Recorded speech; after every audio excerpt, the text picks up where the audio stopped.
Si chiama Futura ed è la festa regionale del Partito Democratico, un enorme spazio all'aperto destinato a ristoranti, mostre e dibattiti nei pressi di Padova Ovest, ma anche concerti di livello internazionale al coperto del Palageox. Il via è fissato per sabato 30 agosto, gran finale lunedì 15 settembre, tra cibi etnici, serate di musica e Luna Park, una mostra dedicata alla Prima Guerra Mondiale con raccolta di firme perché Padova diventi città simbolo della pace e ospiti il centenario del conflitto nel 1918.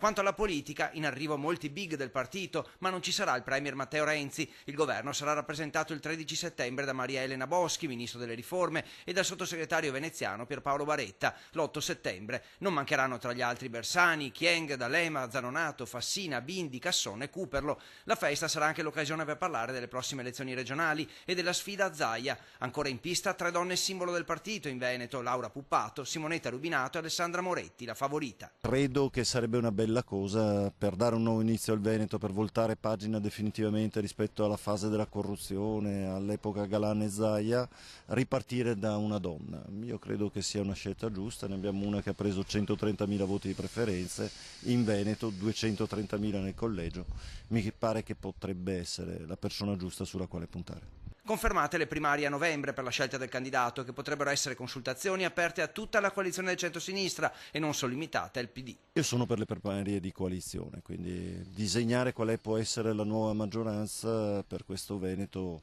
per dare veramente nuova speranza, soprattutto alle giovani generazioni. Siamo passati da una disoccupazione all'8% al 25% e Zaia non sta facendo nulla per dare una risposta al lavoro per tanti giovani che se ne vanno.